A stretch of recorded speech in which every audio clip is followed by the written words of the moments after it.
ఒక డాక్టర్ ఏమో non veg తినమని చెప్తున్నారు, అందరు కూడా నేను చెప్పేదే నాన్ వెజ్ తినాలా.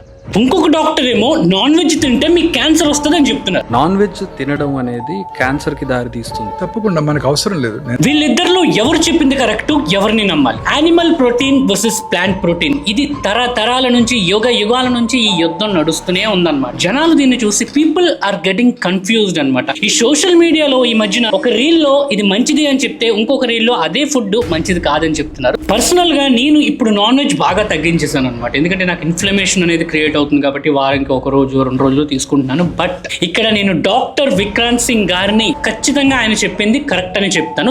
సైంటిఫిక్ రీజన్ ఏంటంటే స్పినాచ్, బ్రోకలీ, కాలీఫ్లవర్ నిండా ప్రోటీన్స్ ఉన్నాయి. ఇక్కడ బ్రాక్లీలో 100 grams కి 2.8 grams ప్రోటీన్ ఉంటుంది. మీకు బ్రోకలీలో బీఫ్ కన్నా ఎక్కువ ప్రోటీన్ ఉంటుంది. అదే మీరు చికెన్ లో చూసుకుంటే 26 నుంచి 30 గ్రాముల ప్రోటీన్ ఉంటుంది. Non veg is the best food for all diseases అని నేనైతే పర్సనల్ గా బిలీవ్ చేస్తాను. కానీ ఇక్కడ నాన్ వెజ్ తింటే క్యాన్సర్ వచ్చేస్తుంది బాగా ప్రచారం అయిపోయి భయపడుతున్నారు అనమాట. దీన్ని మనం 2 కోణాల్లో చూడాలి. మీ బాడీకి ఏం సూట్ అవుతుంది? నాకు నాన్ వెజ్ అంటే చాలా ఇష్టం, బట్ నాకు నాన్ వెజ్ పడట్లేదు కాబట్టి నేను దాన్ని తగ్గించేసాను అనమాట, లిమిట్ చేసేసాను. ఇండివిజువల్ గా ఒక్కొక్క పర్సన్ కి అది డిపెండ్ అయి ఉంటుంది అనమాట. నా క్లయింట్స్ లోనే చాలా మందికి ఎగ్ యోక్ తింటే పడదు, కొంతమందికి మటన్ తింటే ర్యాషెస్, అలర్జీస్ వచ్చేస్తాయి, కొంతమందికి సీ ఫుడ్ పడదు, ప్రాన్స్, ఫిష్.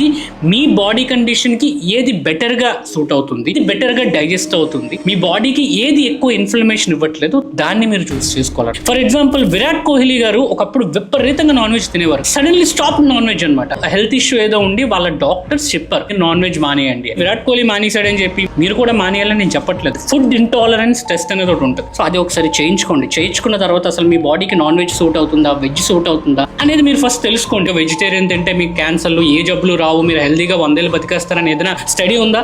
వెజిటేరియన్స్ ఎవరైతే ఉన్నారో వాళ్ళకి క్యాన్సర్లు రావని కాదు. నాన్ వెజ్ తినాలా, వెజ్ తినాలా, ఏ రోజు ఏం తినాలి. సో ఎక్కువ మీరు ఓవర్ థింక్ చేశారనుకోండి, అదొక మళ్ళీ ఇంకొక స్ట్రెస్, దానివల్ల మీరు మళ్ళీ బరువు పెరిగిపోతారు. సో సింపుల్ గా మీ బాడీకి ఏది సూట్ అయితే అది తినండి. యూఎస్ లో నేను చాలా మందిని అబ్జర్వ్ చేస్తూ ఉంటాను. వీళ్ళు ఏంటంటే ప్రాసెస్డ్ మీట్ ని ఎక్కువ ప్రిఫర్ చేస్తారు. నాన్ వెజ్ మంచిదే కదా అని చెప్పి ప్రాసెస్డ్ మీట్, పెపరోని అని చెప్పి ఇవన్నీ. సో అలాంటివి తినడం వల్ల ఖచ్చితంగా క్యాన్సర్ వస్తుందని చెప్పి కొన్ని స్టడీస్ కూడా ఉన్నాయి. కాబట్టి ఫ్రెష్ మీట్ ని ప్రిఫర్ చేయండి. ఇక్కడ నా క్లయింట్స్ లో కొంతమంది వెజిటేబుల్స్ అంటే పడవు, దయచేసి నా డైట్ లో వెజ్జీస్ యాడ్ చేయొద్దు అని అంటారు అనమాట. అంటే మొక్క లేకపోతే మొత్తం దిగని బ్యాచ్ అనమాట. అలా చేస్తే కాన్స్టిపేషన్, బ్లోటింగ్ ఇలాంటి ప్రాబ్లమ్స్ వస్తాయి. కాబట్టి ఎస్పెషల్లీ ఆదివారం వస్తే చాలు ఇంత రైస్, ఇంత నాన్ వెజ్ కర్రీ ఉంటుంది, కానీ దాంట్లో వెజిటేబుల్స్ ఉండవు అనమాట. ఫ్యామిలీ, ఫ్రెండ్స్ అందరికీ వీడియో షేర్ చేసి కొద్దిగా వెజిటేబుల్స్ కూడా యాడ్ చేసుకోమని చెప్పండి. మీరు బరువు తగ్గొచ్చు, మజిల్ కూడా బిల్డ్ చేసుకోవచ్చు. That is what I do with my clients.